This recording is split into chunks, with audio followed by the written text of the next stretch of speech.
In part 1, we talked about pre-production, but the truth is, post-production actually starts before you even leave the shoot. At the end of every shoot day, we immediately back up all of our footage onto an SSD.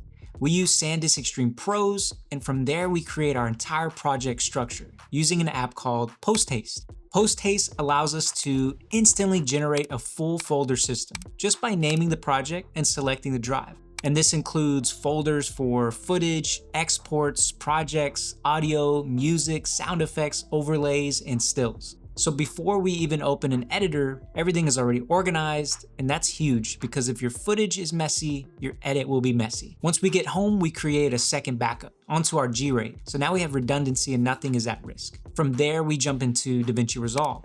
And instead of dragging files in manually, we use a tool called SuperBins, which automatically syncs everything from our hard drive into Resolve. So if I downloaded music or sound effects and drop it into my project folder, it instantly shows up inside my Resolve project without me having to import anything.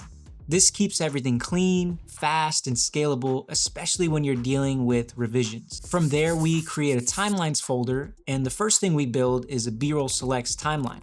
This is where we go through every clip and only pull the best moments. And once we have those selects, we color grade every single clip right away. Not a base grade, a final grade. So by the time we start editing, everything is already finished and ready to go.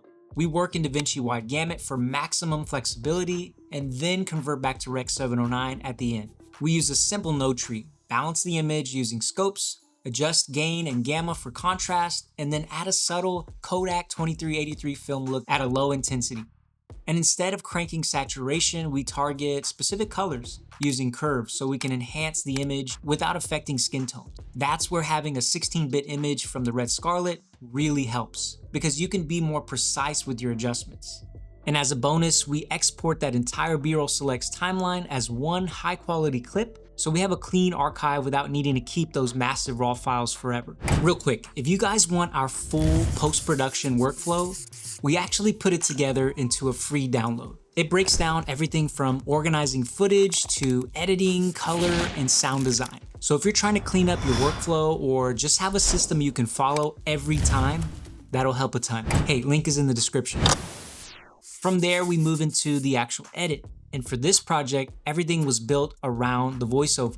We actually used ChatGPT to help generate the script by feeding it the brand's messaging and vision. And then from there, I recorded a rough version on my phone to control pacing. Then we took that into Artlist's AI voiceover tool and converted it into a polished voice. We even blended male and female voices to give it more texture and variation.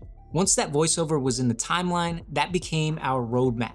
Every cut, every shot, every moment was built around that. And one key thing here is spacing. We didn't just stack lines back to back. We gave each line room to breathe so that the viewer could actually feel it and process it.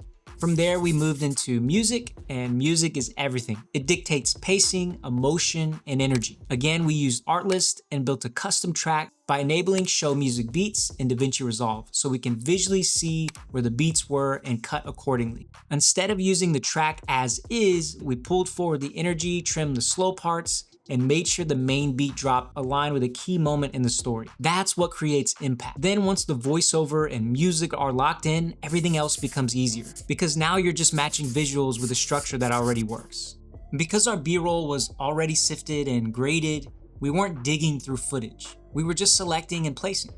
From there, we move into sound design, and this is what really brings everything to life. We layer in subtle sounds, coconut pouring, footsteps, car movement, ambient noise, all sourced from Artlist. And the key here is subtle. Nothing should distract, everything should feel natural. We also balance our audio carefully. Voiceover sits around -12 to -6 dB, and music sits around -20 to -25, so the voice always leads. And then finally, we refine. We watch the entire piece multiple times and remove anything that doesn't serve the story. Just because you shot it doesn't mean it belongs in the final edit. Every shot has to earn its place. And that's really the process. Nothing overly complicated, just intentional decisions at every stage. From organization to selects, to voiceover, to music, to color, to sound. That's how you turn footage into a story. Hey, if you got anything out of this video, be sure to hit that like button.